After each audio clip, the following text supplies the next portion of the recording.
Sunday Kickoff with Alex Barth and Cerrone Battle. We hit, we win. We put pressure, we win. We penetrate, we win. Getting you ready for a long day of football coverage. The Pats, league news, betting lines, and game odds. This is the show that has it all covered. Sunday Kickoff, brought to you by Surfside Iced Tea and Vodka, Prolotherapy, and Hooters. Now, here are Alex Barth and Cerrone Battle.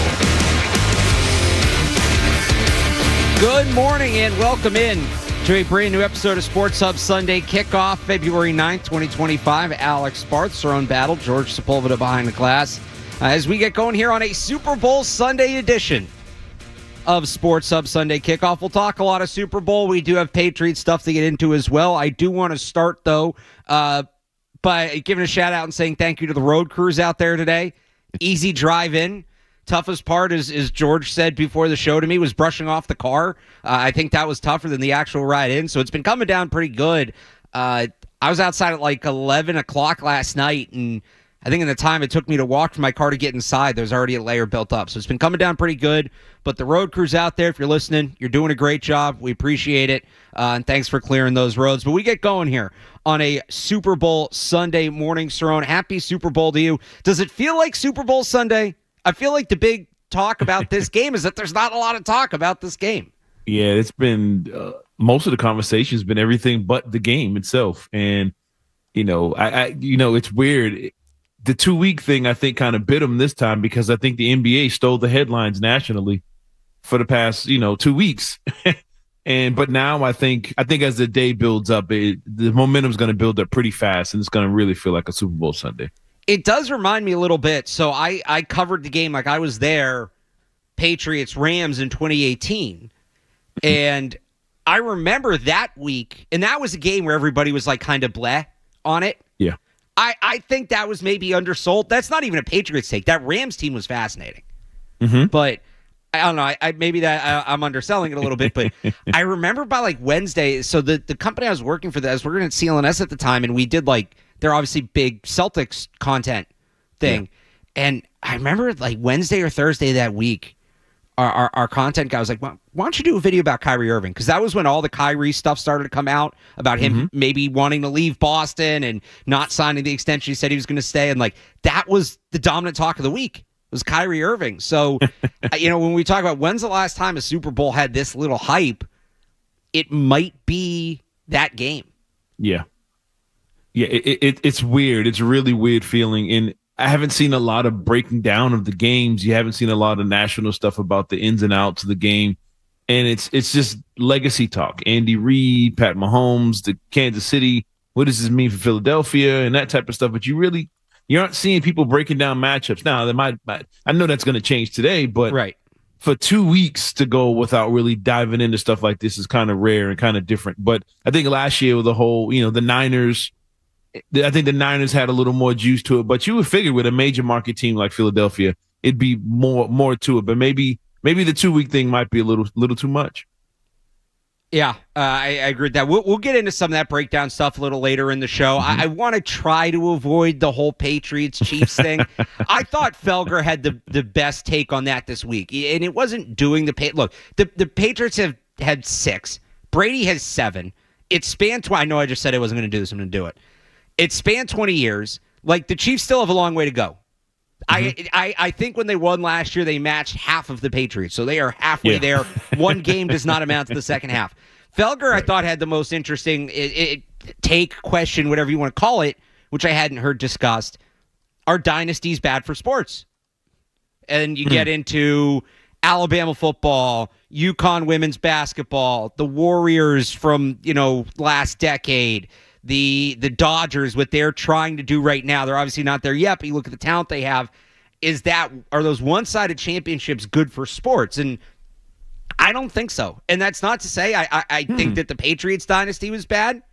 Or I do think they're bad for sports. That's not to say I think the Patriots dynasty was bad. Obviously, I very much enjoyed it as a Patriots fan, but I get why people were frustrated.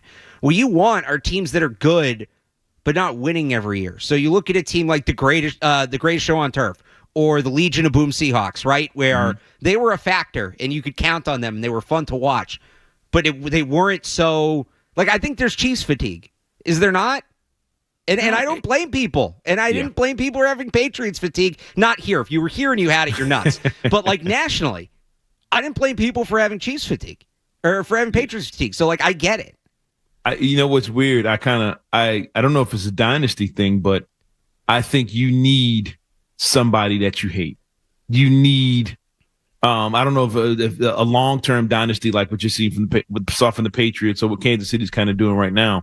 You need a villain. I think you need a villain, and I think Kansas City's become the villain. The only problem is a hero's never popped up on the other side that was somebody you look at as an equal. They really haven't had an equal. I think with the Patriots, even though the record didn't match up, Brady at one point, it was the Peyton Manning thing. You know, there was a rival there for that lasted a decade. There was something on the opposite side. You know, in the NBA, I think the reason that their ratings are dropping the way they are is you have someone different every year, and there's a different team on the West, a different team in the East every single year. But if the Celtics keep winning and they become a villain, then I think the ratings go up because everybody's watching to watch that team lose. And I think Kansas City, if the Eagles win and then they win next year, they're going to become the team that everybody hates. Like, man, I'm tired of seeing Philadelphia win. We need somebody else. But I think you need some kind of villain, a dynasty team that becomes a villain to drawing the ratings. I'm with you. I think you need a villain. I don't think a team has to be a dynasty. I think like players being villain, and I guess that's more like localized. Mm-hmm. It's hard for a player to be a villain. Like Peyton Manning wasn't the villain actually, it was Brady.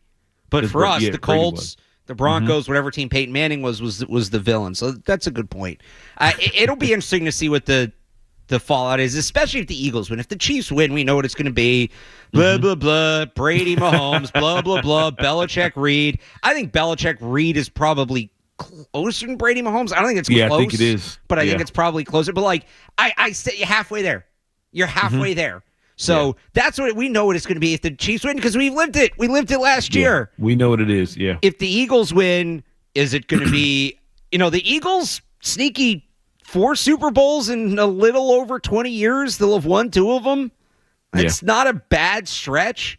Will it be about that? Will it be about them being the model? Hopefully the resurgence of the running back, which I would love. Or will it just be Chiefs' downfall? Like, is this it? Is Travis Kelce going to retire? I think is Andy Reid going to retire? Is Patrick Mahomes done? I think it's still going to be all Kansas City no matter what happens. I think if they lose, it's going to be how do they rebuild? How do they get younger? How do they, how long is the coaching staff going to stay around? And Mahomes, can he, turn it back to the way it was his first few years in the league, the 5,000 yards, all that stuff.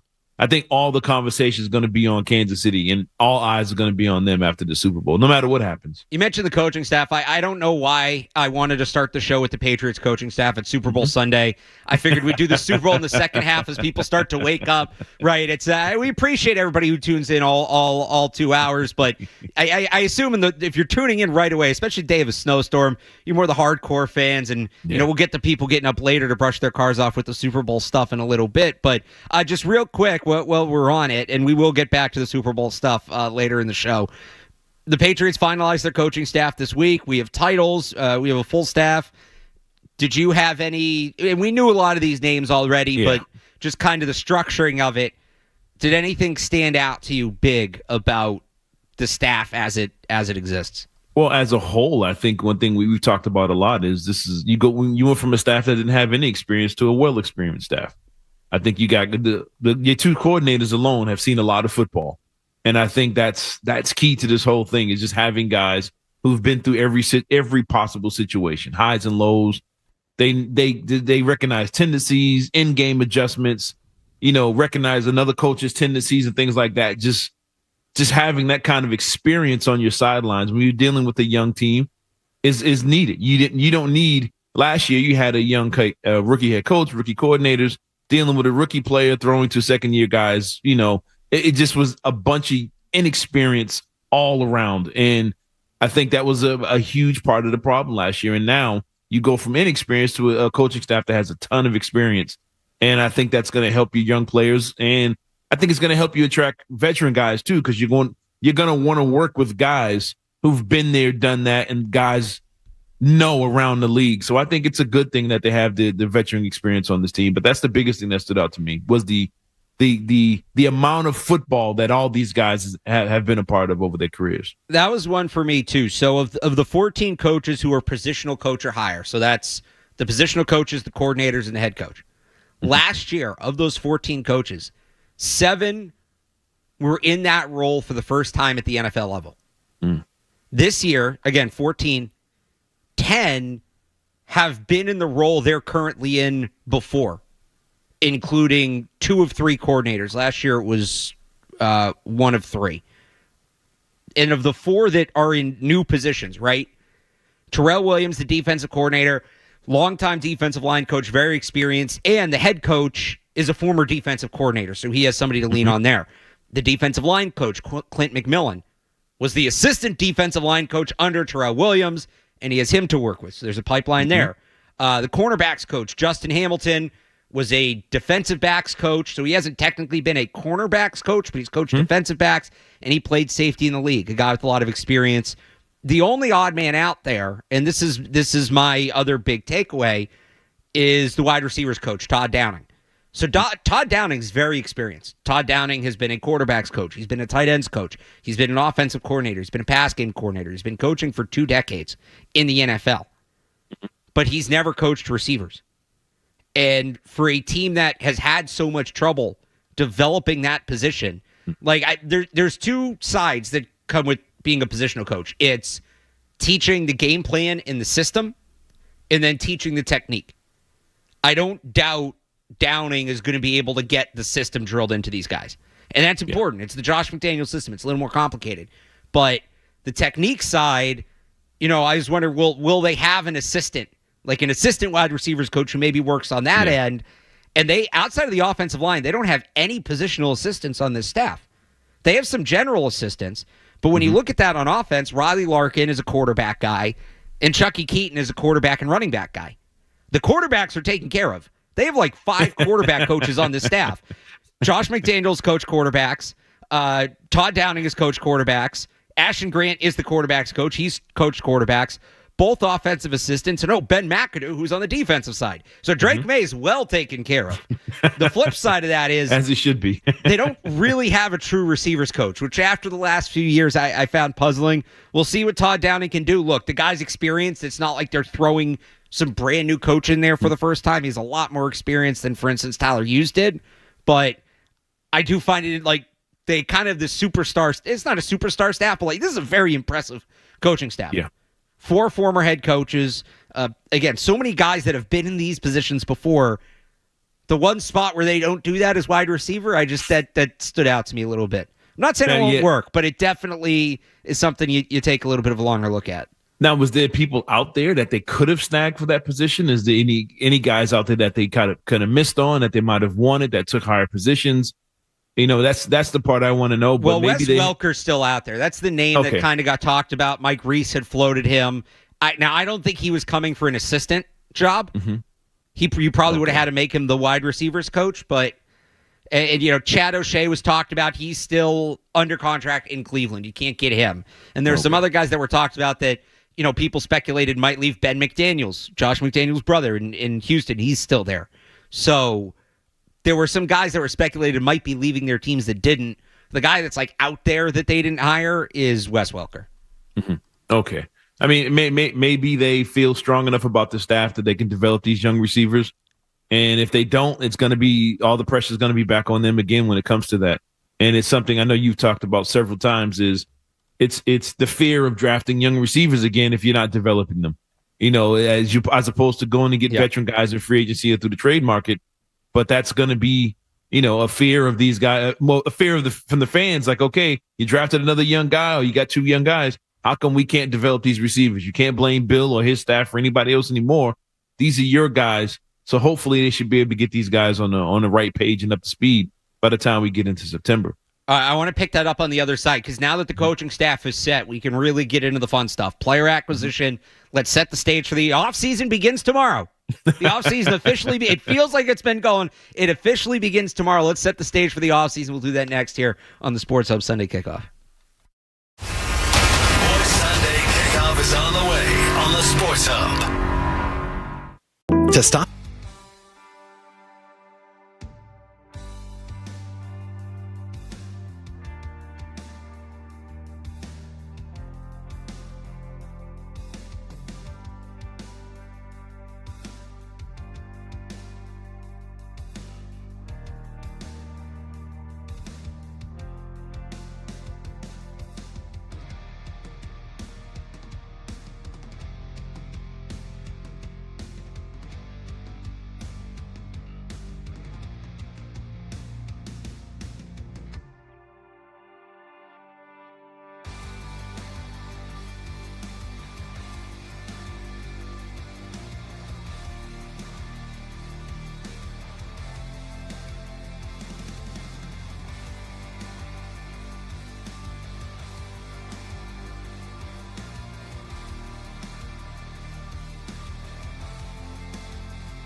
and Cerrone Battle are here. Talking football every Sunday morning with the insiders and with you. It's Sunday Kickoff on 98.5 The Sports Hub.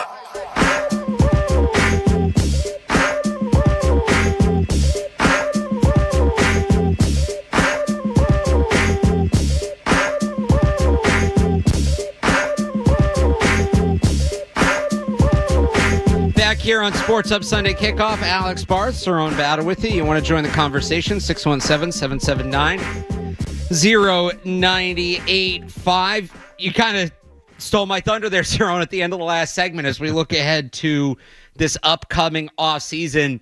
The coaching staff is set, so it gives you, kind of knew what the Patriots needed. Well, they need everything.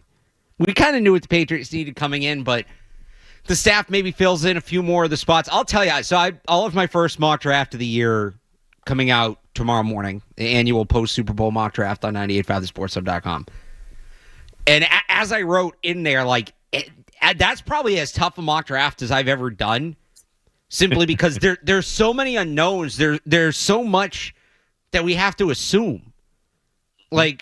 Spoiler-ish alert, I took a wide receiver probably later than people would expect, just looking at the names.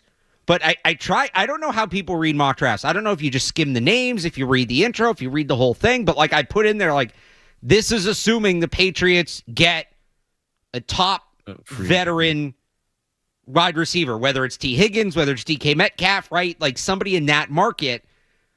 Obviously, if they don't, I would probably prioritize wide receiver more. But to bring it back to the coaching staff, as you were saying, I think that wide receiver is something that should be addressed through the veteran market. That doesn't mean they can't draft somebody. Right. They don't need to add more than 2 wide receivers this offseason because you need snaps, and that room's crowded, and Pop Douglas is going to play. Right? Ideally, you're getting a veteran. Mm-hmm. You want to add a decently high-picked rookie, and then Pop Douglas, and that's your primary base wide receiver grouping, right, with Kayshon Boutte and, Kendrick Bourne giving you depth. I think Jalen Polk is going to be here. I don't know how much he's going to play, but he's a second-round pick. I don't think they're moving on from him yet. Mm-hmm. I wouldn't, Baker, we'll see.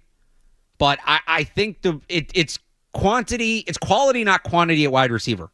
They don't just need bodies. They have bodies. They have guys that are fine depth players. They need somebody at the top of the depth chart to push everybody down. And to me, that needs to be a veteran because part of that is a guy that comes in to a young room on day one and resets the level and can make an impact on day one. So when it comes to the coaching staff and looking at the offseason, I still think trenches is the big overall priority. But there's a lot of positions they could get in free agency, they could get in the draft, they could get their trade either way.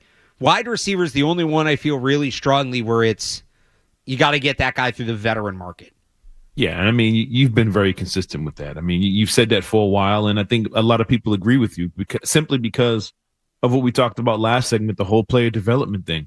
I think it scares people away. It's man, we get another young guy in here that doesn't work out, another young guy doesn't work out, and it's let's just go get the Randy Moss, Wes Welker type thing we had a while back. Right. I mean, if you get somebody that level of receiver, you hit a home run. But that'd be great. That'd be awesome. 2 guys like that, we'll take it. And then you added Dante Stallworth came along with that. We don't even talk about that. Jabbar Gaffney too. Made a couple plays for that team. they just receiver room just blew up overnight. But if you get a situation like that, absolutely take it, and then you don't have to focus on that in the draft, and you can put your assets somewhere else. But I think the ideal thing is, like you said, get the veteran guy in here, and you still want one young guy because you're in a situation where you have a second round pick still there. You have Pop Douglas still there, who's pretty productive. And I think, Kayshon Boutte might have played himself into a spot last year. As tough as things was, he turned out to be decent. I didn't expect that out of him last year, but I thought he was a decent player. But I could see him getting pushed out for T. Higgins or Metcalf. I understand that. But I wouldn't give up on the Jalen Polks yet. There's a lot of receivers in this league now who we look at now as good receivers who their first year out, they weren't dynamic. I think Nico Collins, I think he had 30 catches or something like that his first year in Houston. And now we look at him as he's the playmaker right there and on that team when it comes to the guys on the outside. And there's a lot of guys who go from just an average guy barely getting burned to a number one. And not saying Jalen Polk's going to become a number one overnight, but let's see what it looks like when you add more pieces around him, more veteran guys around him. And I think the biggest thing for him was when his confidence is back up. Let's see how he's dealing mentally with being out on the field. So I think you don't want to add too many guys, but you do want to try and bring in a veteran guy, a playmaker that makes it easier on whoever else you have out there on the field that's drawing coverage and everything else. So I completely agree with you. You have to address that with a veteran somehow, some way. You're hearing the stories this morning. I think the Niners are thinking about trading Samuel. He's another name that's going to be out there. I don't know if that's the guy you might want, but Samuel might be out there. Metcalf, T. Higgins. There's so many guys out there that I think this team should be targeting or should be in on. That'll just help everybody else out. I just think the important qualifier here, though, is it's got to be a guy that's clearly going to reset things. So you mentioned a name there in Deebo Samuel, and another guy that's been brought up, he's requested a trade, is Cooper Kupp. So Samuel, he's going to be 29 this season, which isn't old. Younger than me, I shouldn't say it's old, but this is a guy that his production has dropped off each of the last 4 years. Yeah. Right? He's struggled to stay healthy. And Josh McDaniels historically has not been good with scheme touch players. That's the big weakness to me with Josh McDaniels. Cooper Kupp, not a scheme touch guy, is schematically more of a fit, but he's going to be 32. Another guy that has struggled to stay healthy. I don't think either of those guys is the answer. I don't. I think you got to swing a little bigger than that. I know a lot of Patriots fans see Cooper Kupp especially and get excited because he is kind of that slot receiver that's had a lot of success in the McDaniels offense. It's just staying healthy. He's the Porzingis of receivers. But not even, because he hasn't played more than 12 games since the Super Bowl year in 2021. Yeah. He hasn't had more than 800 yards since 2021. And he's 32. He's not getting healthier. Look at the history of wide receivers over the age of 30. It's not great. You know, if you're getting a guy that's 28, 29, I think Metcalf's 28, right? Okay, so he only has 2 or 3 years. It's 2 or 3 years. Kupp at this point, I mean, the Rams have Stafford. They're still in win now mode. Are they going to move him if they think he can help with that? That's a good point. So that's a good point. I think you got to aim a little higher than Cooper Kupp or Deebo Samuel if you're the Patriots. And what I would add to a Cooper Kupp, yeah, we don't know what his production would look like if he didn't have a Puka Nacua on the other side taking the best DB, the best of whatever the opposition has. What would he look like if there was no Puka Nacua over there and they're really rolling coverages to him? Would he still be even as effective as he's been the last couple of years? And I think that's a fear of Cooper Kupp. Absolutely, 100%. And that to me is the guy the Patriots need to be trying to find. Is that guy that's going to dictate that coverage like that? What other positions are you starting with? They're at the top of your list for this offseason. Man, I'm all over the place. It's like changing every day. It's like at one point, the interior of the defensive line, because I thought about their run defense last year and how I put them in such a hole. You think of Mason Graham from Michigan or somebody, just a big body to put there next to Barmore. Then it's like, no, Abdul Carter, because I think he's a game wrecker and he can make everything else easier. Do we build on the trenches? But I think with this team, veteran receiver, veterans on the offensive line. And I forgot who said it. It was somebody that they interviewed. I think Zolak and them interviewed. It might have been Ross Tucker who made the point. It was a good point. You don't need a bunch of elite offensive linemen. You just need 5 really good guys that work well together. Right. And you'll be good enough to win football games. So just getting some kind of veteran guys in the offense. I know you drafted 2 young guys last year and you kind of rotated young guys in and out, but just having a veteran offensive line, a steady offensive line, you can't ignore. I mean, the fans would lose it if you go another offseason without really addressing that offensive line. But I want to see veterans on that line. And I agree with the first thing you said a minute ago, trenches.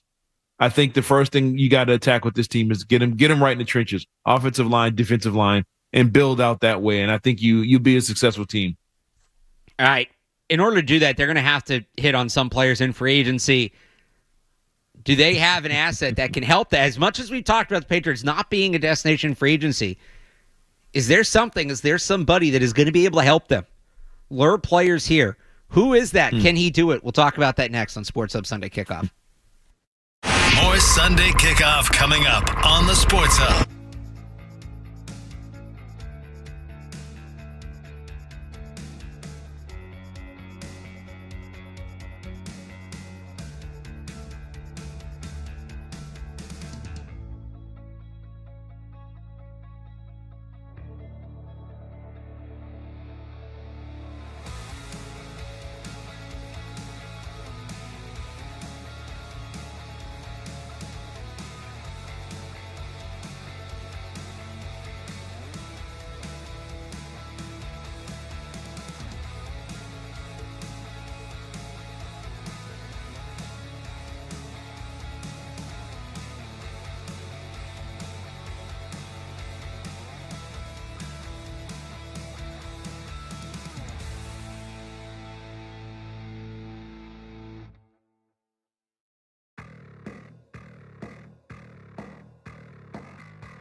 Kickoff with Alex Barth and Cerrone Battle on your station for the best football coverage. 98.5 The Sports Hub.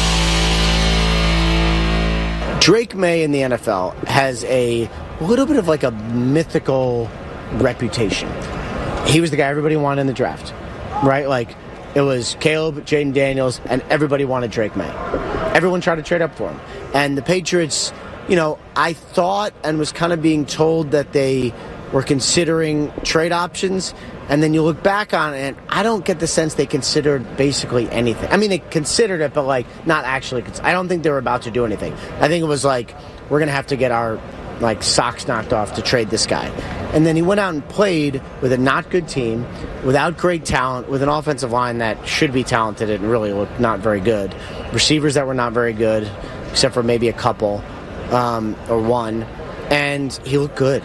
I think there were a lot of reasons why this Patriots job, which I think was always probably going to go to Vrabel, a lot of reasons this job was desirable. Drake Maye is the top of the list.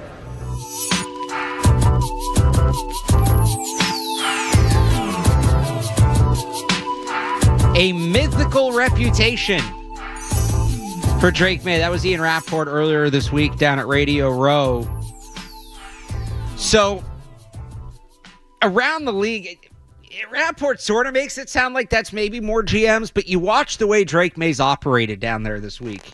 Mm-hmm. Ne's been like the guy down there. And we sort of talked about this last week when we talked about Drake Maye going to the Pro Bowl. Neither of us really cared that he was in the Pro Bowl, which, by the way, was ridiculous. I watched more of that than I probably should have. But it was, go down there and recruit. And that's carried over to this week. You see him with Micah Parsons, right? Exchanging phone numbers. That picture went around. He goes on Kay Adams, starts talking about all these wide receivers that he'd like to play with. Not alienating his own guys. He's down there playing pickleball with Kayshon Boutte and Pop Douglas. But talking about adding. This mythical reputation, this aura around Drake Maye. Is this what the Patriots needed when it comes to free agency? Is Drake Maye going to be, and this isn't the math, as much as we all kind of enjoyed it, the Matthew Judon tweeting at every player available recruiting. No, this is real, getting on the phone. This is why you want to play here. This is what we're doing. And it's different coming from the quarterback. That's just the reality of the position. Is Drake Maye going to be the Patriots' secret weapon when it comes to free agency? Look, he's the biggest salesman right now. He's the selling point. He's the guy. He's I think one of the issues they had in free agency last year was the unknown at the quarterback position. Guys weren't really sure. I don't know how early in free agency they signed the quarterback. I can't think of his name right now. I'm not sure. I can't think of his name. Excuse me. Who are you talking about? The quarterback last year, the starting quarterback for the Patriots. Brissett. Yeah. Patriots. I don't know how early in free agency they signed Brissett, but a lot of talk was, we talked about it. Is he going to be the quarterback for the year? Do you draft a guy and let him wait? Do you wait till next year to get a quarterback in the draft? Are you going to play a quarterback? I think all that back and forth, free agents heard that, and they were like, well, I'm not going to go sign a 3-year deal or whatever and waste a year under Jacoby Brissett. Right. I'm not sure what you're going to do at that position. We're not even sure if you're going to take a quarterback in the draft. Like we mentioned, are you going to take, Marvin Harrison? Are you going to take a left tackle? Are you going to trade the pick? All those things were in play. And I think as a free agent, you're like, you know what? If you're not sure a quarterback, I'm not sure if I'm going to go there.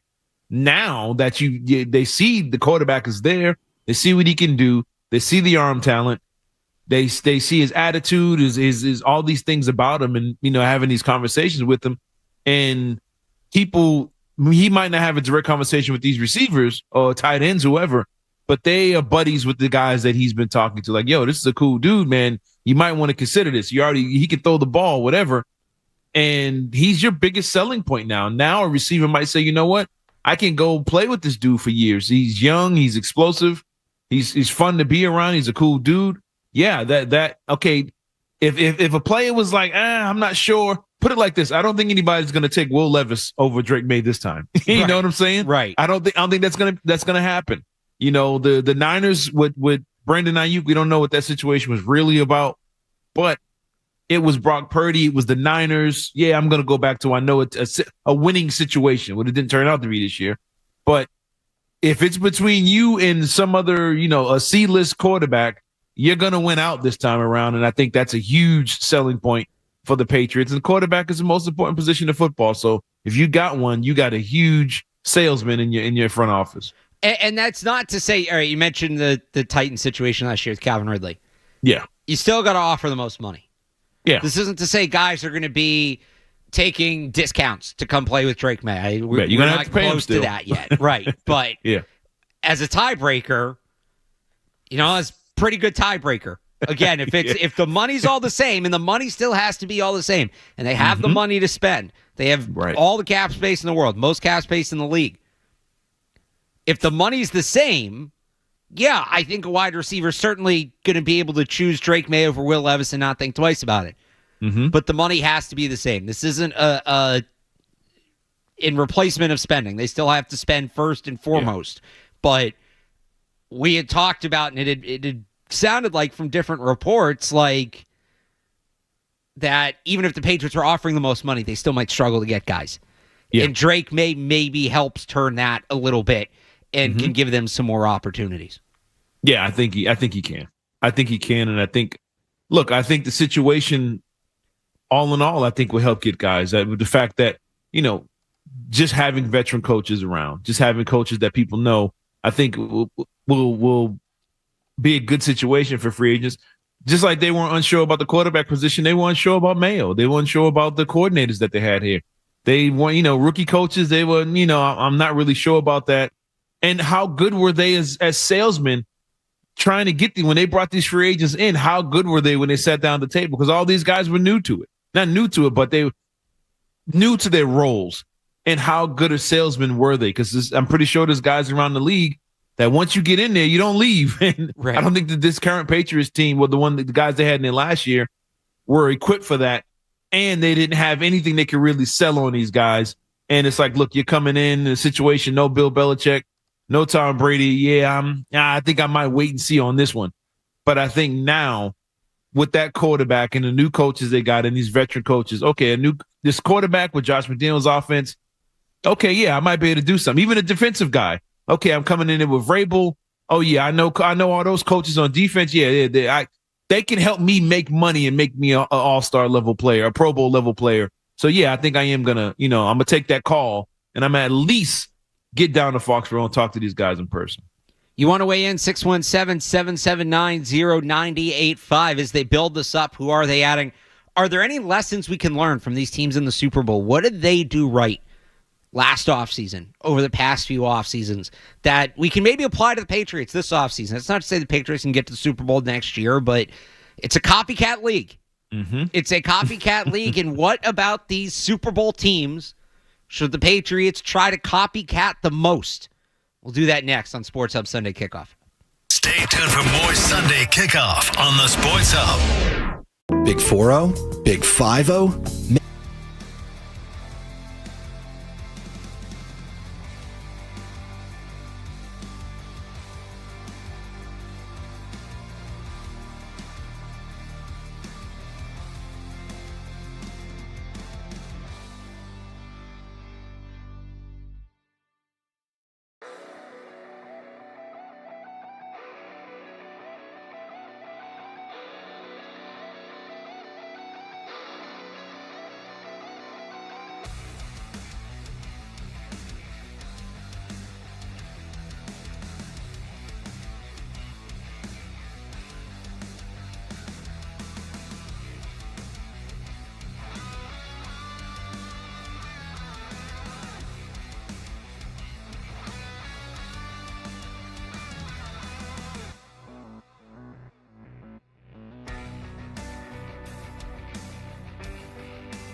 This is Sunday Kickoff with Alex Barth and Cerrone Battle on 98.5 The Sports Hub.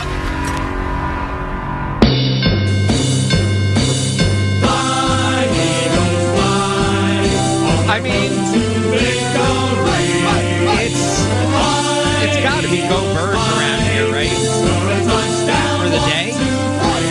As weird as it sounds to play that on the Sports Hub.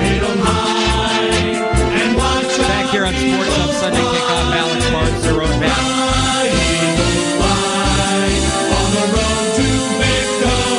Taking you up to Super Bowl, getting you ready for Super Bowl 59 later today. It's got to be Fly Eagles Fly around here, right? For the day, for 24 hours? I guess, man. I mean, if it wasn't Philadelphia, I think, yeah. But if Philadelphia wins this, we're never going to hear the end of this. It'd be like them winning 9 in a row. That's the way they're going to act. It's bad. And Chiefs fans won't be worse? But there's like 8 Chiefs fans. There's Eagles fans everywhere. No, because they got the bandwagon, the Chiefs, Lakers, Yankees fans. Oh, yeah, there is kind of a thing there. Yeah. It's those people that are more annoying. They were ex-Cowboy fans. That's what they were. My 6-year-old, right. To interject, he came in talking about, KC Philly. I'm like, Patriots. No accepting of that. Anyway, the other reason I think the Eagles are maybe more relevant to the Patriots, to pay off the tease from the last segment, is what can the Patriots learn from these teams as they try to build back up and get back to this point? I don't think there's a ton there to learn from the Chiefs. I really don't think there is. No, I don't think. Yeah, it's a good point. They hit the absolute gold mine on the quarterback in the draft, which if Drake May's that guy, great, but you can't. I don't want to say you can't do anything about that, but like that just it happens or doesn't. Mm-hmm. It's not necessarily an active process, an off-season process. And they have a great coach in Andy Reid. I think Mike Vrabel can be a heck of a coach. I'm not knocking Mike Vrabel, but Andy Reid, it took him how many decades? How many years did he spend with the Eagles? Mm-hmm. Kind of losing big game after big game to get to this point. So, yeah. That being said, the Eagles are a team I think there is a lesson to be learned from. And when you look at their lineup on both sides of the ball, it's first-round picks. It's late-round picks. It's big money free agent signings. It's guys like Zach Bond and Mekhi Becton, who were not high-profile signings, who they kind of found and developed. There's guys they traded for. There is no one way. You can't just say, okay, we're going to nail the draft, and that's what we're going to do. You have to draft well. You have to draft well to be successful in the NFL. But that can't be it. You can't say, all right, we're just going to trade all our picks, spend all the money in free agency. Like, that's not sustainable either. At the end of the day, it's got to be a little bit of everything. And the other thing that I think is important, the Eagles have done a tremendous job at, you have to be able to develop players.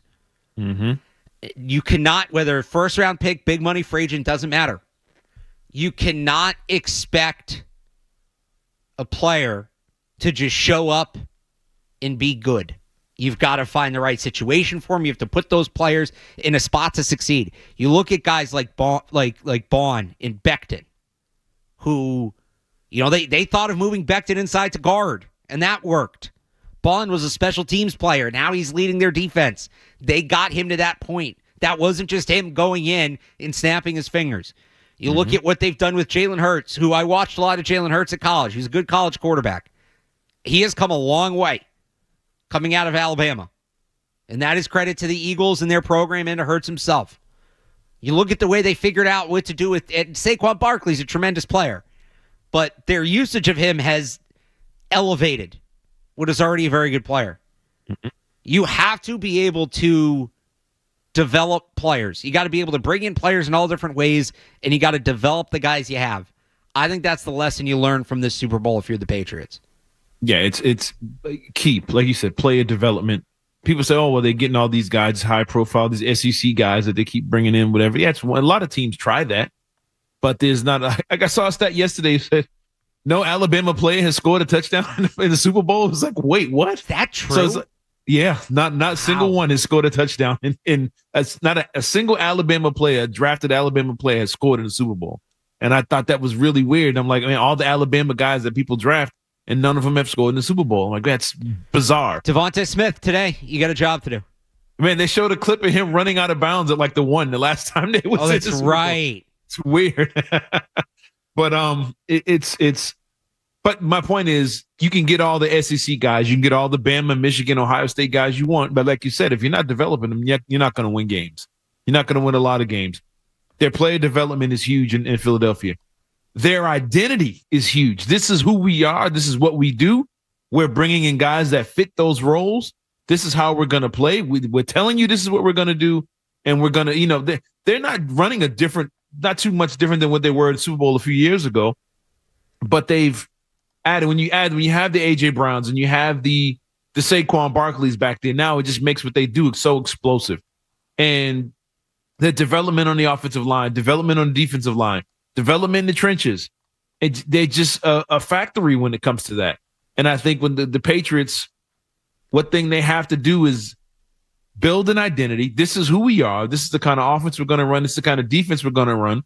We're going to get guys in that fit those roles. We're going to develop them to fit those roles.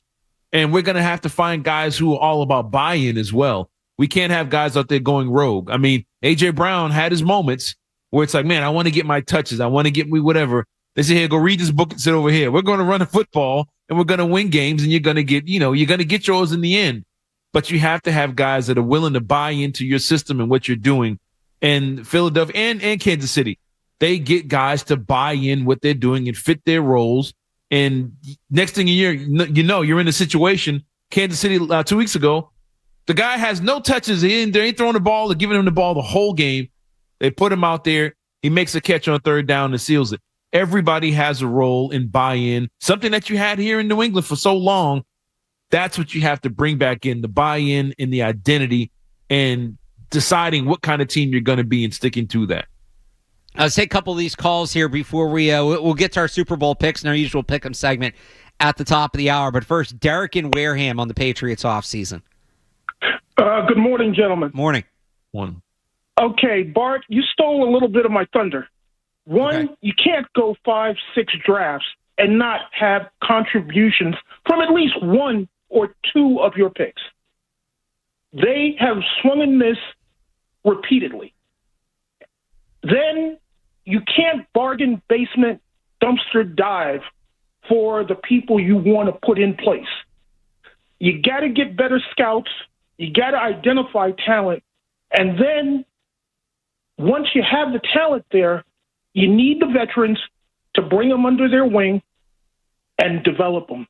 Right now, even our coaching staff are dumpster divers for most part. I would disagree with that. These are all guys that have... Not this time. Right. 10 of the 14 have been in these positions before and on successful teams, too. You get four former head coaches? Four former head coaches, I think 6 former coordinators. Yeah, that's... No, they did the thing with the coaching staff. I'm not gonna knock them on that one. Sorry, Derek, go ahead. No. I agree to some point with what you said about the coaching staff. Yeah. You got to give the guys a chance. But they got to be able to identify talent in the draft room. They can't keep swinging and missing. Yes, absolutely. That's the drafts have to change. And thanks for the call, Derek. Yeah, I pretty much agreed with him up until the coaching staff point, but they have to be able to hit on draft picks. If you can't hit on draft picks in the NFL, you're just not going to be able to succeed. Those key players on rookie contracts are way too valuable to not have. They have 2 right now, in Maye and Gonzalez. That's it. That's it. Yeah. You need 5, 6, 7, 8 of those guys at least in order to get this thing going. And then, you need to make primary additions elsewhere. The dumpster diving free agency, you can go try to find gems. Again, the Eagles, Zach Bond has been huge for them. He was not a big-time free agency signing. But that can't be your whole plan. That has to be in addition to some big-name additions, and you try to make a couple of those targeted smaller additions that you think you can maximize the value. But your entire plan shouldn't be signings like that. Let's go to Pat in the car. Pat. Guys, good morning. Morning. Morning. Listen, I'm happy with what Graves is brought in for guys. If we can get Scar back, even part-time, to coach up a little, he's done a great job. I love all the coaching pieces they've brought back. But, we all know it starts in the trenches. They need to get the offensive line up to par. They need to get the defensive line up to par.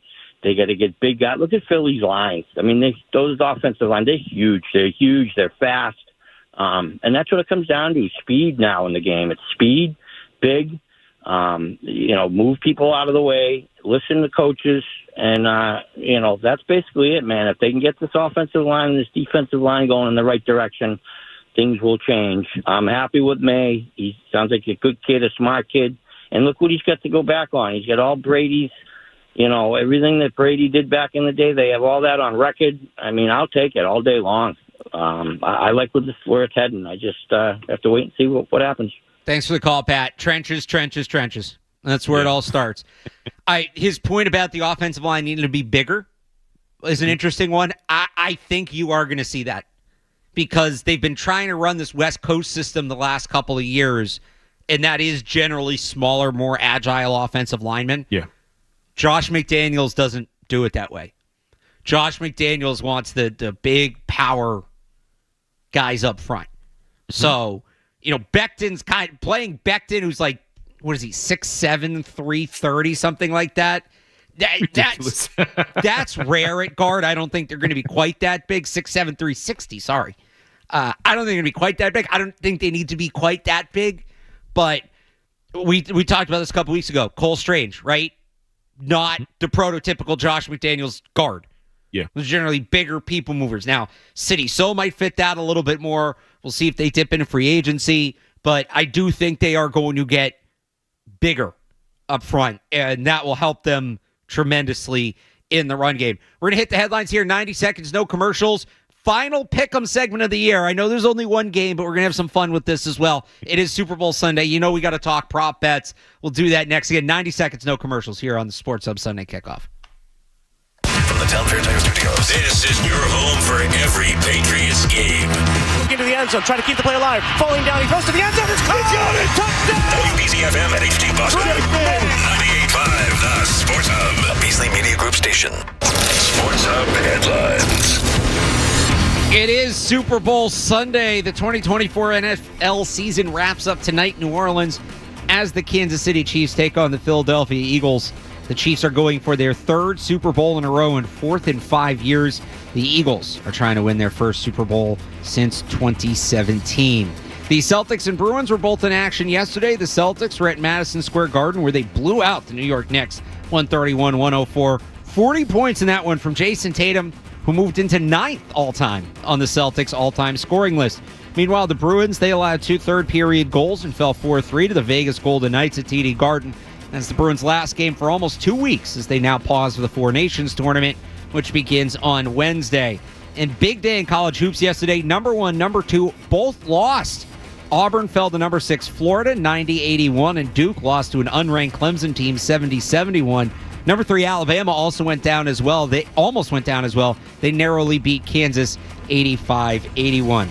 Sports Hub headlines are brought to you by Safety Insurance, providing comprehensive coverage for your auto, home, and business. Ask your independent agent about safety. I'm Alex Barth on Boston's Home for Sports, 98.5 The Sports Hub. Your next update at 10 o'clock. Boston plays here. Coming through the slot. Close shot. Save. Rebound. Scored. 98.5 The Sports Hub. He begins the approach with a run-up and a swing hard leg. Every football game starts with a kickoff. This is Sunday Kickoff with Alex Barth and Cerrone Battle on your home for Patriots football. 98.5 The Sports Hub. Pick a target. You pick it. Take your pick. Pick me. Pick me. I did not pick. There was no pick. Pick him up. You pick him up. Pick. I pick. Pick me, pick me, pick me. Take the teams. Pick one, jerk. All right. Let's get to it. Super Bowl 59. We'll do the big pick at the end. We're going to have some fun here with some prop bets. Obviously, the anytime touchdown scores are fun, so let's start there. Anytime, any place, anywhere. If you ever need me, I'll be there. Anybody you like, Cerrone, anytime touchdown today in this game? Saquon's the easy one here. I'm going to go with Brown. I'm going to go A.J. Brown. A.J. Brown? I think A.J. Brown has a big game today. Got a feeling. I got one little more longer odds. Juju Smith-Schuster's going to score a touchdown today, isn't he? Dude's probably going to get 3. Don't you just kind of feel that one coming? Super Bowl MVP. I'll give you one more I like. So my kind of thought is that the Eagles are going to score early, and then the Chiefs will kind of come back. I usually just do anytime touchdown. I don't do the, first touchdown, whatever. I kind of like Saquon Barkley first touchdown today because I think he's going to have one big run early, and then the Chiefs are going to put the clamps on him. Mm-hmm. So I like that one, but Juju touchdown, like if it's going to happen, I, at least make some money off of it. Yeah, it's, as you saying that, I'm like, I can't believe Alex just said that because that means this dude's going to go out there and have like 9 catches for $150, 2 touchdowns. Just watch it. I just got a feeling he's just going to just find a way to be wide open half the game today. I just got a weird feeling. Now that you said that. Was it against Buffalo or Houston? One of those playoff games, he had a couple big catches. Buffalo. I think it was the Buffalo game. He was just wide open, 30 yards. Running in the open field. All right, I said we're going to do the pick last, but let's do this one real quick. Over, under. Okay, over, done. Gentlemen, let's get to work. Number when I looked last night was 48.5. I apologize if it shifted overnight, but 48.5 over under. What do you like? Ooh, over. I'm gonna take the over. We're gonna see some scoring. I'm going under. Yeah, I think this is gonna be a low scoring, feel them out, drag out kind of game. I'm going under. Yeah, I think it explodes after the first quarter. Okay. Well, yeah, it's the Super Bowl. It always starts slow. Yeah. After the nerves and, Jones finishes crying. That dude cries every single game. It's like, yo, did you stop crying? You only won the division. What are you crying for? He always cries. But after he finishes crying and everybody's all emotional, I think it picks up, and I think the scoring kind of picks up as this thing goes on. All right, let's do a couple of the fun ones before we get to the pick. John Batiste is singing the national anthem tonight. And the Rockets, I imagine he'll be better than that. 119 and a half seconds, so 2 minutes. Ooh. Over, under 2 minutes. Under. I'm going to go under. I'm going to go over. I feel like these guys usually try to... you think you're going to get the under, and then they milk those last couple of notes. I'm going to go over wait for on the that fly one. over. Yeah. How about the coin toss? I believe Jerome Bettis said tails. Wow. So 3 of the last 4 years, it has been heads. Before that, 6 of 7 were tails. You got to go with tails then. The odds are in your favor. You got to go with tails. I go back to Matthew Slater picking heads in Super Bowl 51. I always pick heads ever since then. So I'm going to go heads. That would be what, 4 or 5? 4 or 5. Yeah. I guess more recent. Yeah. I'm going to go heads. And then this is always fun. This one might be a little easy this year. Well, depending on who you think is going to win. There is no tomorrow. This is for the whole Magilla. This is for all the marbles. The Gatorade bath. Purple is the favorite, plus 225, because it has been purple the last 2 years when the Eagles won. Yellow, green, lime is plus 250. Orange is plus 400. Blue is plus 650. Red and pink is plus 650. Water is plus 900, or clear. No Gatorade bath, plus 2,500. So some of this comes down to who do you think is going to win. Last time the Eagles won in Super Bowl 52, it was green, fitting. The Chiefs have been purple the last 2 years. When they won 5 years ago, it was orange. So that's on the table. I guess this kind of spoils our pick, who we think is going to win. I'm going to go purple. Yeah, I was going to go with green because I just got a feeling, even right now, as they're mixing the Gatorade in the giant containers, there's some superstitious player out there like, nah, all things green over here on this Eagle sideline. So I'm going to go with the green because it's spoiling my pick. But yeah, I'm going to go with green as the color. Interesting. All right. And that Brings us to our game picks. Do you have any other questions for me, counselor? The Chiefs are 1.5-point favorites in this one. Cerrone, it sounds like you think that not only do the Eagles cover that, but they're going to win. Yeah, I think the Eagles win the game. I think the balance of Philadelphia in their offensive line is just, I think they're just too much. They can literally do, okay, you're going to take the ground game away, fine. We have the best receiver duo outside of maybe Cincinnati in the league. And we can do, again, with our quarterback being protected the way he is, we can not neutralize Jones in that defensive line, but they can hold them up better than we've seen from previous teams. But I think the balance of the Eagles is just too much. And they're just in the trenches. They're just too good. And I don't think that Kansas City can score enough to match up with this team. I think they're going to put Kansas City's running game in a tough position. And in a weird way, I said this yesterday, it was weird saying it, put the game in Mahomes, in those receivers' hands. Not so much Mahomes. They're going to put the pressure on the Jujus and all those other guys, those receivers, because I think the run game of Pacheco and Kareem Hunt are really going to struggle against this Eagles defense. So I got Philadelphia winning this game. Give me a score. What do you got for a score? Oh, man. I got them getting 30, man. I say like 31-24 or something like that. 31-24. So that certainly hits that. It certainly hits that over 48.5. Mm-hmm. I think the Eagles are better almost across the board. I think they have the better overall roster. I think they're a more well-rounded team. Where the Chiefs are better, though, they have the better offensive mind in Andy Reid. They have the better defensive mind in Spags. They have the better quarterback in Patrick Mahomes. And let's not sleep on this one in the Super Bowl. And we're going to get to this topic in a little bit deeper. They have the better kicker. Jake Elliott has been erratic at times this year. And we know that can loom large in a game like this. The Eagles are better everywhere else.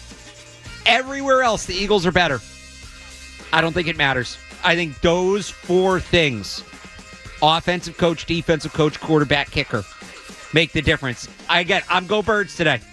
I don't want to deal with the fake Chiefs fans. The real ones I can kind of deal with. I don't want to deal with the fake Chiefs fans, the Chiefs, Yankees, Lakers fans. Enjoy Luka, guys. But I want to be right. I'm going Chiefs 24-16. Ooh, and I'm only getting 16, huh? I'll put one on top of that. I last year this was like the easiest bet in the world, which was the Chiefs to win after trailing. I called it the Kyle Shanahan special. Yeah, there's no Kyle Shanahan this year. Maybe I'll still, in his honor, reference it. Got to have him involved in Super Bowl weekend somehow. I like the Chiefs I think the Eagles score first. I think Barkley gets a big run. Whether he scores in that or not, I don't know. I think Barkley gets a big run. Chiefs score early, or the Eagles score early, and the Chiefs shut him down from there. 24-16. George, you got a pick? I'm going to go with Philly. I can't. I'm one of those Patriots fans. I can't stand Kansas City winning. I'm going to go just in that direction. If I'm going to go with a score, I would go Philly 30, Kansas City 22. 30-22. Nice, weird number like that. Well, we all have one-score games. So that's encouraging. Yeah. It seems like it's going to be close. No blowouts. There's a lot of people nationally, though, picking blowout here. But I just don't. The Chiefs don't. How much do we have to watch the Chiefs play this year to understand they don't blow people out? And they're not going to get blown out. They're too good defensively. Yeah.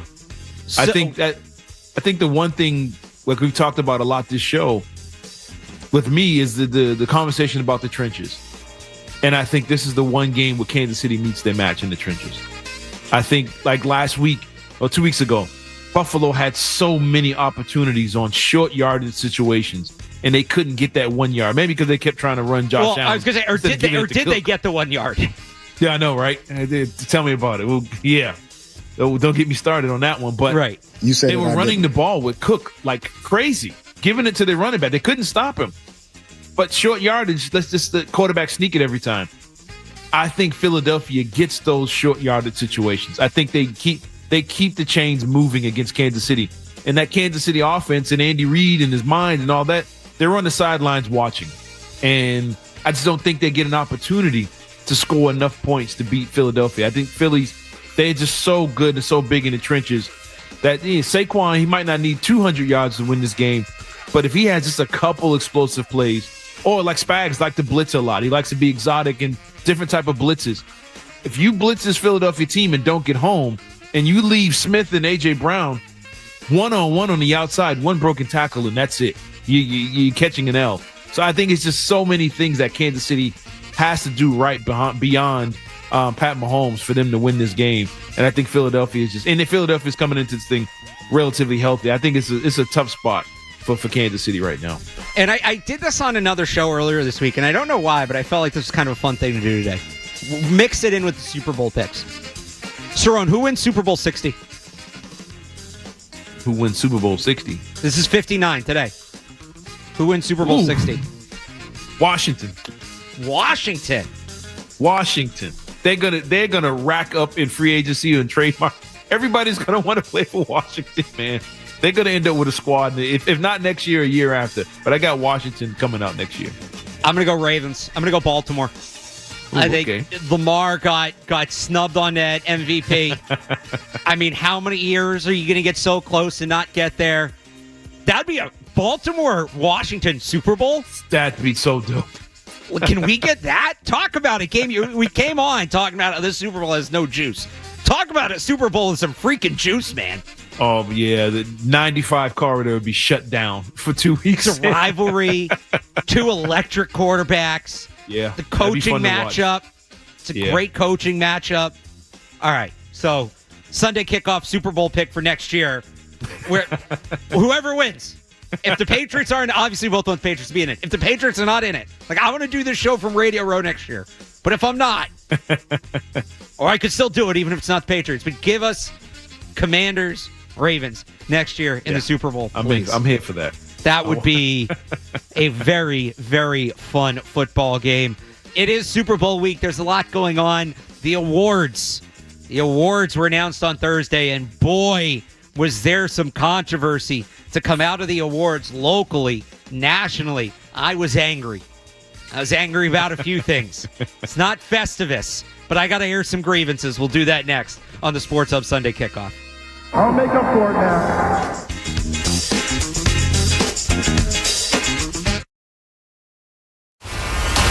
Sunday Kickoff is on the way on the Sports Hub.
with the insiders and with you. It's Sunday Kickoff on 98.5 The Sports Hub.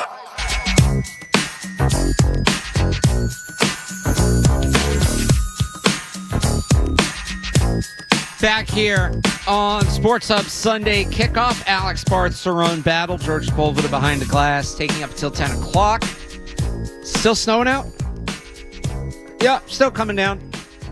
Hope you guys are enjoying this snowstorm morning. We're having a real winter. It's been a minute since we've had a winter like this. And we're supposed to get more next couple weeks. We might have another snow show next week. We are going to do some snow-related stuff in a little bit, and it's kind of relevant to what we're going to talk about here. But the NFL awards were this week. Let's get to the non-Patriots one, because that'll be quicker before we get to the stuff that I'm really fired up about. So, Josh Allen won MVP, even though Lamar Jackson was the first team All-Pro, which it's the same voters. So, the voters who said Lamar Jackson was the best quarterback in the NFL this year also voted Josh Allen MVP. And a lot of people will point out, it's most valuable player. It's not best player, which I've said for years. But it would be the first time in the history that award's ever been actually awarded like that. I was the one who was saying, what year was Peyton Manning out with the neck injury? Was it 2011, 2010, whenever that was? And the Colts had the same roster, just no Manning. I would say Manning should have been the MVP that year because it was clear how valuable he was to the Colts. Because it was clear how valuable he was to the Colts. So I have no problem if we're going to award it like that, but then let's do it. It's the first time ever that's been done. This felt like a case where there was voter fatigue for the clear favorite. There was this, and some of the voters talked about this openly. There was a desire to get this guy an MVP so he would have it for his legacy, regardless of the performance. And it's a guy his team ultimately came up short of expectations when things mattered most. It's the 2023 Joel Embiid MVP in the NFL for Josh Allen. And Lamar earned it. And it's just annoying that people said, well, Lamar was the best quarterback, but we got to get Joshy his. We got to make sure so people can stop saying he's overrated. He doesn't have an MVP, he's overrated. He has the Embiid MVP in my mind. Well, I'm kind of on the opposite side. Really? Yeah. I think if you put Josh Allen in Baltimore, they win the Super Bowl. I think the Ravens had high expectations coming in. We thought they were the best team in AFC. First game of the season, the one toe down thing. This is the team to beat. No one's beating this team. And before the season started, during the offseason, a lot of people questioned how good Buffalo was really going to be again. They lost players. Defense wasn't going to be there. Stephon Diggs is gone. We thought about the coach possibly being on the hot seat. And Josh Allen's turnover issues, we just figured they were going to take the step back. And it went the opposite. Josh Allen all of a sudden became the protector of the football. He's 12 rushing touchdowns with 600 yards on the ground. He was still the same guy basically in the air. The team was better. And the only common factor there was Josh Allen. And I think the expectations for them were low. So for them to be that good, beat Baltimore, I think that played a huge part. I know they'll say, no, it's a regular season award. No, you waited until the results of that game and the situation and said, it's Josh Allen, but I think I would say when it comes to valuable, the expectations were lower for Buffalo, and for them to perform the way they did all season and score the way they did, and for that dude to literally stop being the turnover machine he was and be as efficient as he was, I said, man, this team, they ain't really not loaded with talent, and they right there again. So I said, I think he's got to be the MVP. Whereas Baltimore, you're like, this team is loaded. They got everything everywhere. They're a dominant team, and then they came up short again, even losing to losing in a position they did in the postseason. It wasn't Lamar Jackson's fault, but they didn't get it done, and I think that played a huge part into the voting when it came between the two guys. So I don't necessarily disagree with any of that. But if that's how we're going to vote for MVP, then if it's really going to be the most valuable player and not the best player. Let's keep it that way. Mm-hmm. Right? Why didn't Saquon Barkley get more attention? If it's most valuable player, not best, but most valuable. Why didn't Penei Sewell get more attention? If it's most valuable player. Lineman winning MVP. Well, if we're talking about who's most valuable to their team, Penei Sewell is one of the 5 most valuable players to his team in the NFL.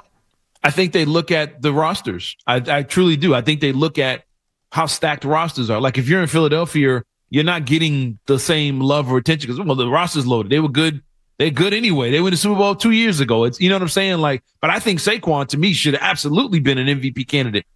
And to me, the biggest one, you want to talk about valuable to a team, Jaden Daniels. Yeah. Washington was nothing most of my lifetime. This kid shows up and overnight, basically the same guys that Sam Howell had to deal with. This dude had this team a win away from getting to the Super Bowl. To me, that's true value. And he flipped that whole franchise around overnight, basically single-handedly. And I would give guys like him more votes because he wasn't on the loaded rosters like you've seen out of Philadelphia or Baltimore. But I think that roster part played a huge part in Josh Allen's, right, in the voting when it comes to Josh Allen. And then the other half, like you said, it's straight. It's fatigue. No, we can't give it to Lamar again. We don't want to make him one of the only guys to win it that many times. So let's find somebody else to give it to. But I do think the expectations for Baltimore were lower, and I think that played into for Buffalo, before the season, played a huge part into how things went his way. All right, I just want to hear next year that it's the player most valuable to his team and not the best player. If this is what we're doing, that's fine. I've always wanted it to be awarded this way. It's just kind of weird time to start. That's all I'm saying. And I think they need to get away from quarterbacks too. It does need to be less of a quarterback's award, and that's a separate conference. Like there's an argument to be made, really, even if we're going to best player or truly most valuable player. There's an argument to be made both ways that it was Saquon Barkley. Yeah, Saquon Barkley was. I unfortunately don't think we'll ever see a running back win MVP again. When he jumped over that guy backwards, they should have said, "Oh, there it is. There. Take it." It's going to have to be some unique season where the guy catches like 100 passes and rushes for like 1,500 yards. You're not going to be able to do it just running the football anymore. Yeah, which is unfortunate. Marshall Faulk kind of season. I said there was another snub I wanted to get to. We're going to hit the break here in about 80 seconds. No, it's fine. I'm glad we got that out. And we can dedicate a whole segment to this guy. So that was a snub. I think Lamar Jackson was a snub. The snub or snubs of the NFL awards. We'll get to that next here on Sports Hub Sunday Kickoff. More Sunday Kickoff coming up on the Sports Hub. Just like the perfect suit, testosterone replacement therapy is not one size fits all. Learn how Wellesley Testosterone is translating cutting-edge research into personalized treatment. If precision is your priority, we're the team you trust. Visit WellesleyTestosterone.com.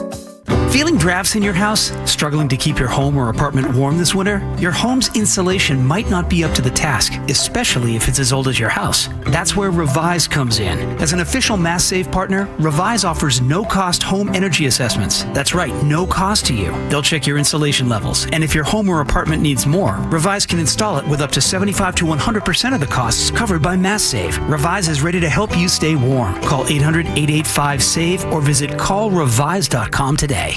At Meineke, doing car care right means being able to fix now and pay later. Because with Meineke, fix it now and pay over time with custom finance options available to fit your needs. Meineke's multiple financing solutions are designed to try and cover all credit opportunities, providing customized options for you. See your local Meineke today.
Alex Barth and Cerrone Battle on your station for the best football coverage. 98.5 The Sports Hub.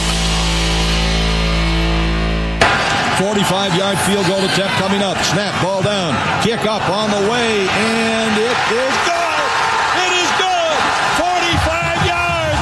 Adam Vinatieri kicks it through the snow, and we're tied at 13-13 with 27 seconds left to play.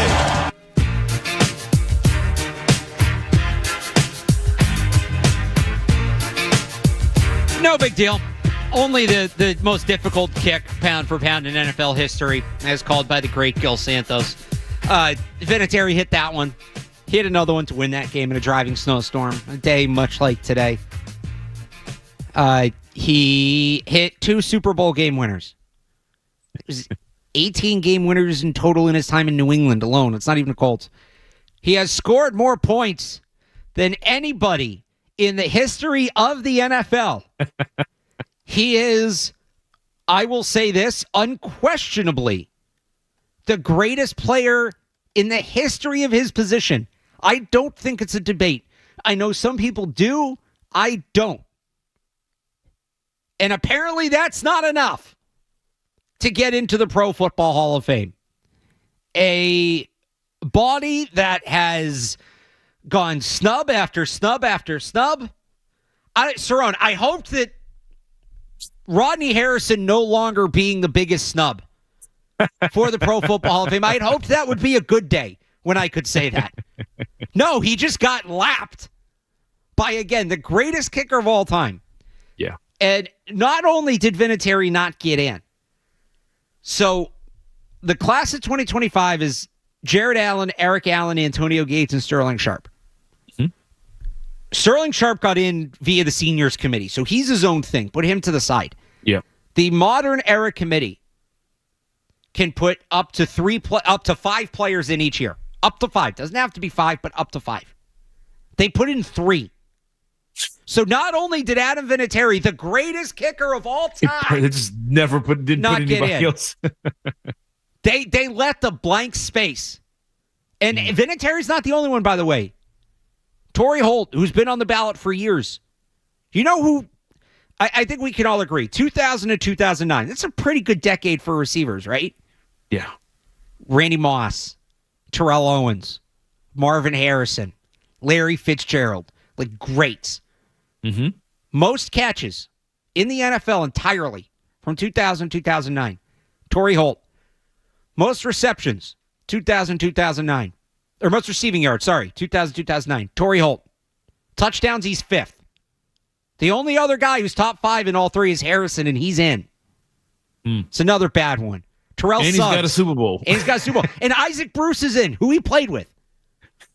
Makes no sense. Terrell Suggs, another one. A villain here. Tremendous football player. Yeah. Defensive nightmare. Terrell Suggs, not in. There was one other bad miss. I got to pull up the list. There's one other bad miss. Kuechly's an interesting one to me. Luke Kuechly's a Hall of Famer, but, you know, the duration, I understand if he's not a first ballot guy. But the duration he was there. He was unbelievable. He was a menace. So, again, we're choosing to say that, and the other one is Steve Smith, who's obviously a tremendous player in his own right, too. Nobody, apparently, gets in over Adam Vinatieri. Like, this was a year to put 5 guys in. This was absolutely a year. I think between those 6, Eric Allen's a surprise to me. Jared Allen deserves to be in. Jared Allen and Antonio Gates absolutely deserve it. I don't want to take away from them. Yeah.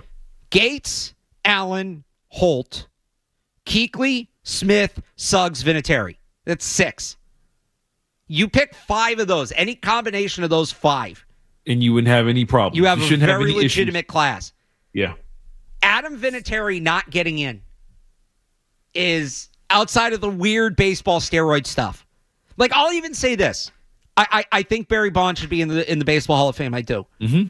I think so, too. But there is, like, a reason. I don't agree with the reason, but I guess I can see where the voters are coming from. I think they're wrong, but they can point to it. What are you pointing to tell me that the greatest kicker of all time, the league's all-time leading scorer, is not in. This is not a character clause thing like it is with Harrison. This is not a steroids thing like it is in baseball. It's barely even a positional thing because, yeah, they're weird about like kick returners and like slot receivers. He's a kicker. That position has existed as long as time. And he's the best one at it. You tell me what you're pointing to that he's not in. With open spots. With open spots. And right, that's the key. You still had an open spot there. And it's a disrespect to the special teams portion of the game. You can't tell me how important 3 phases of the game are and then completely eliminate the guys who play the phase of the game. And there's a punter in the Hall of Fame. There's a kick returner in the Hall of Fame. There's 2 other kickers. There's 2, right? There's kickers in the Hall of Fame. You can't tell me that this human being is the greatest at this single position in the history of the sport. He's the NFL all-time leading scorer. And the one thing you didn't really add on to there, he's got a fistful of rings. Yes, 4. Winning. You know, that used to be the only standard that mattered in the Super Bowl. I don't care what the numbers say. If you got rings, if you're winning, it matters, okay? Vinatieri's got the rings. He's got the numbers. He's got the NFL films moments that you can play over and over again. He's got all the key clutch moments, Super Bowl kicks, playoff kicks, kicks in the blizzard. He goes to another team, wins the Super Bowl again. The dude's got rings, and he's always come through in the clutch. He checks every single box. And if you're not going to put him in, I know he's probably going to eventually get in. Yeah. But by not putting him in, you're telling everybody else from this point on, we don't really value the same way we value quarterbacks, running backs, and wide receivers. You know what I'm saying? It's right, in defensive ends. It's not fair. The dude is the greatest to ever play his position. He's not like a long snapper. The dude, it's one of the most difficult things. He said, kicking a field goal in a blizzard at night where you couldn't even see the goalpost is one of the most difficult things in all the sports. And he did it multiple times under pressure.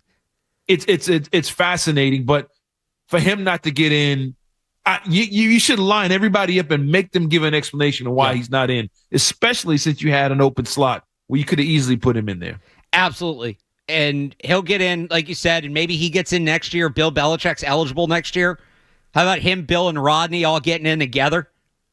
But that'd be cool. We'll see. And Edelman's eligible for the next time, for the first time next year. Steven Gostkowski, oddly enough, is as well. But look, I think Steven Gostkowski is a great player. If Vinatieri's not getting in, Steven Gostkowski is not getting in. But you know, it's that anti-Patriots thing. And Ty Law had to wait, and Seymour had to wait, and Harrison's still not in. And I don't think Edelman's getting in now. I don't think he's getting close next year. It's just this thing that they have that's annoying, and it's unfortunate because Adam Vinatieri deserved to be a first ballot Hall of Famer. Yeah, absolutely. And there's you know, he'll still get in. Yes. But they're gonna. Yep, I'm sorry. There's something that comes with being a first ballot Hall of Famer, just like in football's different than baseball. But, you know, when Ichiro wasn't unanimous, which was absurd. And yes, he still got in, and he still has the ceremony. And on one level, it is semantics. But even within the Hall of Fame, you can differentiate. And Adam Vinatieri is the greatest kicker of all time. You're the best at all time at your position. If Randy Moss didn't get in on the first ballot, Tom Brady didn't get in on the first ballot, if Aaron Donald didn't get in on the first ballot, right? These guys I'm talking about. You know, corners we can debate, Dion, Darrell, whatever, like first ballot guys. Yeah. The best at their position. Different at kicker. Yeah. And I'm glad you brought up that one key thing, the anti-patriot thing, because we touched on this a little bit yesterday. Not so much the anti-patriot, but we looked at the list of teams that have the most Hall of Famers. Yep. And it's the Steelers, it's the Cowboys, the Bears shockingly have the most. You showed up to a Steelers OTA practice. Yeah, you get in the 70s, you got in. They're like the Celtics retiring jersey numbers. Right, and they just throw them in the Hall of Fame. If you play for the 90s Cowboys, you're in. Doesn't matter what you did. The Patriots had a dynasty that lasted 20 years. And the only 2 guys they got to show for it in the Hall of Fame right now is Ty Law and Richard Seymour. And they might only get one more. That's ridiculous. That is ridiculous. Like Brady, they'll get 2 because Vinatieri will get in. They'll get Brady, they'll get Vinatieri. And Gronk. So that's 5. But like Will Fork should be in. Mankins never won a Super Bowl with them, but he probably should be in. Tooney will get in. Joe Tooney will get in eventually. Revis. Revis has got to be eligible soon. No, Revis. he's already in. I think Revis is already in. All right, so we'll throw Revis in there. He was there for a year. But the point being, it's like you said, the 70s Steelers, 80s, the 90s Cowboys, the Niners, the 80s. Like you said, if you were just on the team for more than 3 years, you're in. Right. The Patriots are not getting that treatment. Exactly. And you know what? Sorry about that. The Colts are going to get the specialty treatment too. I can already feel it. So another the whole thing Colts team of the 2000 or not Colts. Colts, sorry, not Colts, Chiefs. The whole thing with Chiefs fans acting like their league hates them so much, half that team's getting in. Let's go to Jason and Derry on the Hall of Fame. Jason. Yeah, I think everybody's overreacting about Vinatieri. I mean, he's a kicker. Like you said, eventually he's going to get in, but like he's a specialist. Specialists they're not even like on the team. The locker room's like the broom closet, and like during practice, they're like sitting there in lawn chairs with like Jason. suntan. Kicker, you take him off the team. You're 3 Super Bowls short. He's the best? Is dude, kicker? He's a specialist. I don't care how many times he tackled Herschel Walker, dude. He's a kicker. Does he play football? Yes or no? Technically, no. What do you mean technically no? Oh, stop it. All right. There's kickers already in the Hall of Fame. There's a punter. Ray Guy is in the Hall of Fame. And rightfully so. Right. He's the greatest punter of all time. Devin Hester was a terrible wide receiver. He's in the Hall of Fame because he was a specialist as a kick returner. He's in the Hall of this specialist in the Hall of Fame already. And this guy is the greatest specialist of all time. Take specialists out of it. He has the most points in the history of the sport. Right. Dude, that alone, he has multiple Super Bowls. What are we doing here? And without, you tell me he's just a kicker in a broom closet. Without Adam Vinatieri, there is no dynasty. The end. You show up and you go try to hit those kicks and tell me it's not real. We remember we need like the scallenge, but for kickers. Yeah, clearly on a sunny day with pressure. Right. Well, look what Pat McAfee does at the game days. That's a good point. Yeah. I'll give you $100,000 if you can make this kick, and no one can do it. 33 yards. It's an extra point. But no, it's not a real football. But you can catch player, it. Apparently. But a regular person can catch a 40-yard pass. You know what I'm saying? Like there's a lot of people that can run a 40 under 5 seconds, but none of them can kick field goals. You're gonna catch that pass when there's a linebacker waiting to take your head off over the middle. That's true. I can catch a deep sidelines go route kind of thing. Right. We can go out there on the field and I'll catch it 1-on-1, but that's not what it is. It's not what it is. I think I'm going to agree with Harry in the car a little bit more than the last caller. Harry, good morning.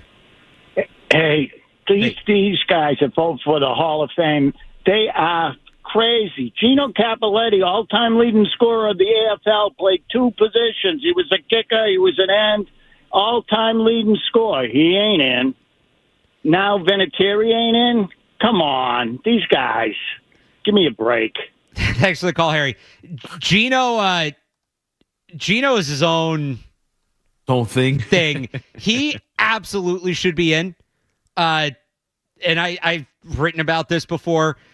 He's the all-time leading scorer in the history of the American Football League. He won an MVP. He had the points record till Vinatieri broke it. This is a weird one. He scored more points on Saturdays than any player in the history of professional football. And then he has a bunch of accolades as a broadcaster, too.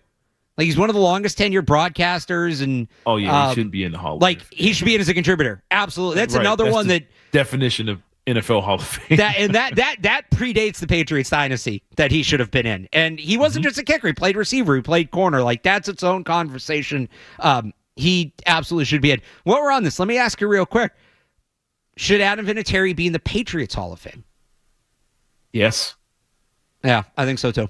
Yeah, you can name it after him if you want to. I'm over the Colts thing. I'm like, it sucked, but I'm over it. It is what it is. Yeah, I'm over it. Let's go to Nate in Weymouth. Nate. What's up, guys? Hey. First off, Vinatieri had basically 2 full careers for 2 different teams. Any kicker on the planet would take half of his career and be happy with it. And second of all, that 45-yard kick in the snow was, in my eyes, the greatest play of all time that I've ever seen live anyways. I mean, that it's never been done since. And it's been how many years? There's been plenty of games in the snow, and there's never been a kick of that magnitude made in that kind of weather. And I can't think of one before him. So that guy before can pound sand. Thanks for the call, Nate. It's tough to go like that versus like, the Odell Beckham catch, right? Like it's different skills. It's little apples and oranges, but it is the greatest field goal in NFL history. And this guy hit from 60-something yards. Yeah, in a dome. Wasn't for the playoffs. Wasn't for the season on the line. Like pound for pound, the Vinatieri kick is the toughest kick in NFL history. The situation, the pressure of it. The kick went through and nobody knew. You couldn't see. Everybody stood. Did it go in or not? No one could tell. And it's like, he made and then had to go up there and do it again, and he did. That's incredible. And just even if I'm going to say take that out of it because that kind of springboarded the whole thing. Right. But the Super Bowl winning, he kicks in the Super Bowl to win Super Bowl. Twice. And it's like automatic, like, it's over with. He's out there. That's it. And it just, when you look at guys like Justin Tuck, Baltimore's kicker, watching him just fall off the rails, watching Vanderjack in Indianapolis, you watch great kickers miss. I'm not sure which Anderson it was in Minnesota. Were they 15-1? Morton Anderson, he's in. Oddly enough, I'm pretty sure he's in, and he missed clutch kicks. I mean, it's wild to me, but he should have been in first ballot. It's the best to ever do it at his position, and that's what first ballot should be for. And they kind of did him dirty, especially with an open slot being there. I will give you an interesting one on Justin Tucker. So I looked this stat up at the beginning of the year. Justin Tucker, this was his age 34 season. Coming into this year, Justin Tucker had played 195 games. This is 34 years old. Oh, even for a kicker, it's a little older in the NFL. Mm-hmm. Adam Vinatieri played 205 career games after turning 34. Like, you said 2 careers. You might be shorting them. It might be 3. Outright dominant. JP and NP on Adam Vinatieri. I'm fired up. I wasn't going to call in. That last caller I'm with, a little leeway. Never mind greatest kicker in all time. The Snow Bowl. It's named after him, okay? Clutch. Game-winning Super Bowl. If you take, and don't say he's a kicker and say, this guy got you to the Super Bowl in the snow. I'm driving on 95 North to get to Boston to work. I can't even see in its daytime. He did it at night, won the Super Bowl with the Rams, all-time leading scorer, okay? It should be in, and I'll tell you, I got a Rich Chiefs conspiracy to cross stations. It's because of the Tuck rule. They think they cheated to get to that point, and they're never going to put him in it, and it's a shame. Top 5 clutch plays of all time, put him in there. Thanks for the call. Yeah, he should be in. It's man, we're going to have him. We're going to have Harrison. We're going to have Will Fork. Slater's going to be eligible soon. I don't know how many fronts I can fight this on. Yeah. We're going to be busy with this Hall of Fame But stuff. you know what? It used to be that way. The teams, the dominant dynasties used to run the Hall of Fame for their eras. They all got in. And when it got to the Patriots, they decided to stop. Because, like you said, they might feel some way about Spygate, the Tuck rule, or Deflategate, whatever. They're always trying to hold something against them. And it's like, no, winning Super Bowls used to give your career a major boost. Terrell Davis doesn't have the numbers at all. But because he won those 2 Super Bowls, it didn't matter. Those Steelers players don't have the numbers, but they won Super Bowls, so they get in. This Troy Aikman he's not even close to the numbers. Troy Aikman, I think, was average like 15 touchdowns a year with 13 interceptions. But he's automatic because of the winning. The Patriots, it went all the way the opposite way. Like, yeah, I know they won a lot, but they hold things against you. If Julian Edelman has all those Super Bowls, he's top 5 in playoff catches and yards. Super Bowl, he's top 5, probably top 3 in catches and yards. And they're going to say, well, it doesn't matter. He doesn't have the career numbers. Well, I thought you told me it was about winning. And if it was all about winning, the Patriots right now should be running the Hall of Fame for the next few years with all the players that they had over those years. I would even throw Corey Dillon, the numbers he had in Cincinnati. You throw those numbers and you add the Super Bowls on top of it. I think that should put him in over some of the guys that's been in previously if you just include the winning. Well, so I think they had a lot of great players. Dillon's an interesting one because him, Fred Taylor, and Steven Jackson all have very similar numbers, and the 3 of them are always semifinalists. Fred Taylor was a finalist this year. Now you're getting, Dillon kind of had that reputation as well. Yeah, I think he deserves to be in. But, him, Taylor, Steven Jackson, either all 3 are in or none are in. They're all very similar players. you mentioned the winning thing. This is where I begrudgingly have to give the voters credit, which might be a first for me ever. I was ready for Eli Manning to be a first ballot Hall of Famer, and they did the right thing and didn't put him in. And hopefully it stays that way. He has 2 Super Bowls, but it's pretty much atrocious outside of that. He would only be the 3rd quarterback from the modern era with a record of 500 or worse, joining Sonny Jurgensen and Joe Namath. And Joe Namath is considered like the worst Hall of Famer. So credit to them for not taking the cheese on Eli Manning. I want to get to one more call here before we wrap it up. Doug in Westwood. Doug. All right, so this is my hot take, and people might freak out, but without Vinatieri, we don't have Tom Brady. Okay. So that play, we all forget, but there was a crowd of people, even maybe a majority of people, that I think a vast majority of people that wanted Bledsoe to go back in when he got healthy. That's how uncertain people were about Brady, because he didn't do that much. Like that first season, he protected the ball. He was a good game manager. He's the greatest of all time. I'm not saying that. But if we get eliminated in the Snow Bowl against the Raiders, and he doesn't go on to win the Super Bowl, I bet you there would have been a serious debate about whether Bledsoe remains the quarterback, and then we don't have any of the other Super Bowls. We don't have Tom Brady being the greatest of all time. None of that happens if you don't have the amazing Hall of Famer Adam Vinatieri making that kick. Thanks for the call, Doug. Yeah, it's a true interesting what if. We got to wrap it up here. Sorry, final thought on the Hall of Fame stuff. No, I was going to say real quick with the Hall of Fame thing, who's more deserving, Eli Manning or Phillip Rivers? Rivers is a better player. I looked at him. He's like top 5 in yards and touchdowns. I didn't realize that. Rivers is a better player, but they're going to have an interesting time with all the quarterbacks from that era because there's just so many of them. But yeah, if you put Eli in, Rivers has to be in. He was better. Ben Roethlisberger. Roethlisberger's probably be in anyway. I'll give Roethlisberger the nod. That's right. Flacco. Ooh, if Eli's in, is Flacco in? Because Joe Flacco's not a Hall of Famer. No. But if Eli Manning is. So you're opening a Pandora's box there if you put Eli Manning. So I begrudgingly have to give him credit there, but it's not nearly enough to offset Vinatieri, Rodney Harrison, Vince Wilfork, making Ty Law wait, making Richard Seymour wait. Thank you to the caller who brought up Gino Cappelletti, too. It's an excellent one. Mm-hmm. But we'll do this again next year, I'm sure. I'll be mad again about the Hall of Fame next year. We'll be back next week. It will be the NFL offseason officially.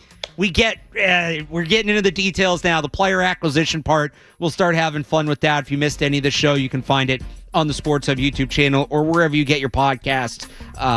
Sports Hub Sunday Kickoff. I will have a new episode of the Sports Hub Patriots podcast tomorrow with Matt Dolph. So I'll talk to everybody then. Everybody else will talk to you next week. Matt McCarthy, Mark Dondero coming up next. Bye.